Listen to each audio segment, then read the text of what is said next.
Welcome back, everyone. In this video, I'm going to cover something called the non-null assertion operator that we get in TypeScript, and we're going to learn it in the context of the DOM.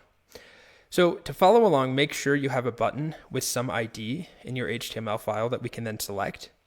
And then in my TypeScript, I'm currently selecting it, so no problem there. I'm using getElementById and passing that ID. So what do you think the value is, rather, what do you think the type is of this btn variable?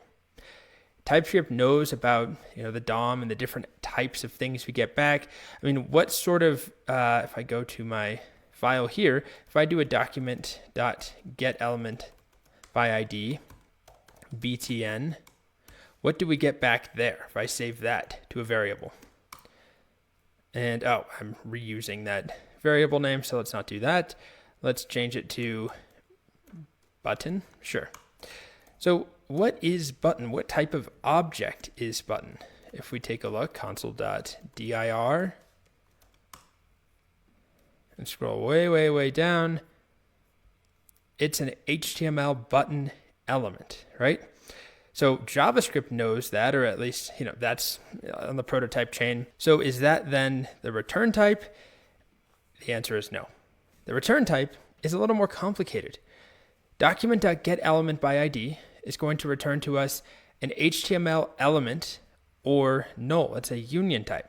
So there's a couple pieces to break down. Let's ignore the null part first. The type that we get back is an HTML element type, a generic HTML element, not a button type, not an H1 or a heading type, not an input type. Why is that? Well, how is TypeScript going to know what type of element this is? All it knows is that it's some ID that hopefully exists. But this ID could be on a button, it could be on a form, it could be on an H1, it could be on an image. TypeScript has no way to know that. So all that it knows is that getElementById returns a generic HTML element, or it returns null.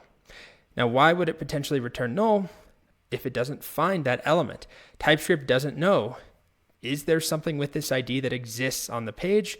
Maybe, maybe not. TypeScript this is not runtime, right? This is happening beforehand. So this is a very important concept that comes up all the time when we're working with the DOM, and not just the DOM, but this is a good way of illustrating the problem, where we're working with some value that may or may not exist.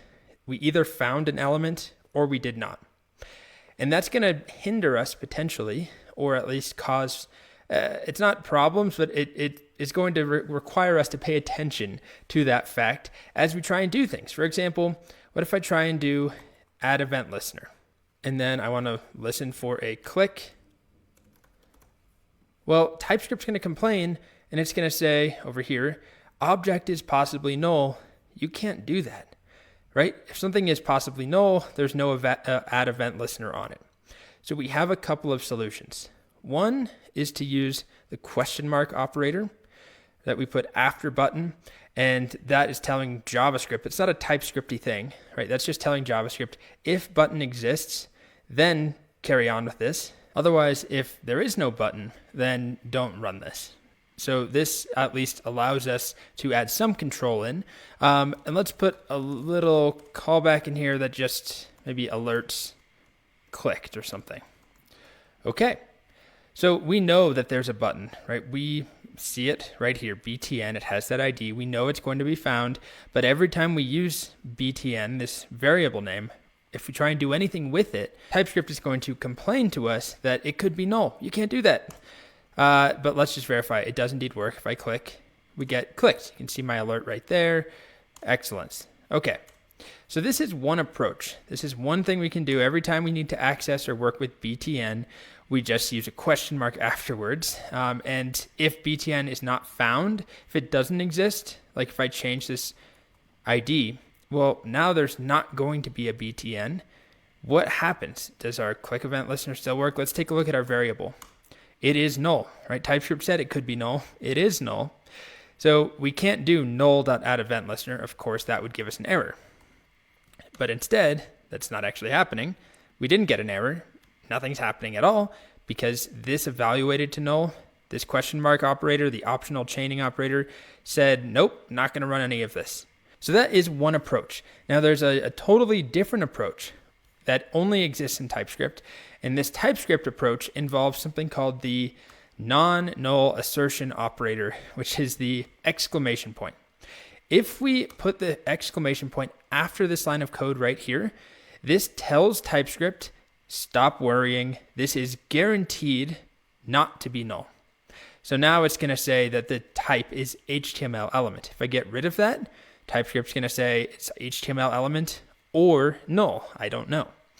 So this maybe is a little riskier, but if we know for sure, if we're in a situation where we know that this, well, this ID exists, we put it there, we know that it's going to be found, and we don't want to have to use this question mark all over the place, we can say, you will find it. It exists, it is not null, and that is one approach, and I no longer need to do this. So now if I reference btn anywhere, TypeScript says, all right, that's an HTML element.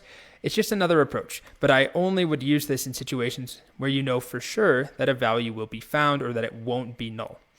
So if you're doing something where you have, some uncertainty at runtime, then you definitely don't want to do this because you're basically ignoring a really important aspect of TypeScript. You're saying to stop all this worrying about it being null.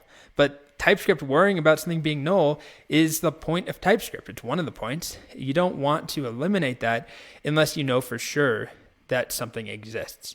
So that is using the non-null assertion operator. It's not JavaScript, right? If we take a look at our JavaScript here, there's no exclamation point in here. It is a TypeScript operator. You put it after some expression that could be null, and TypeScript will assume that it is not null.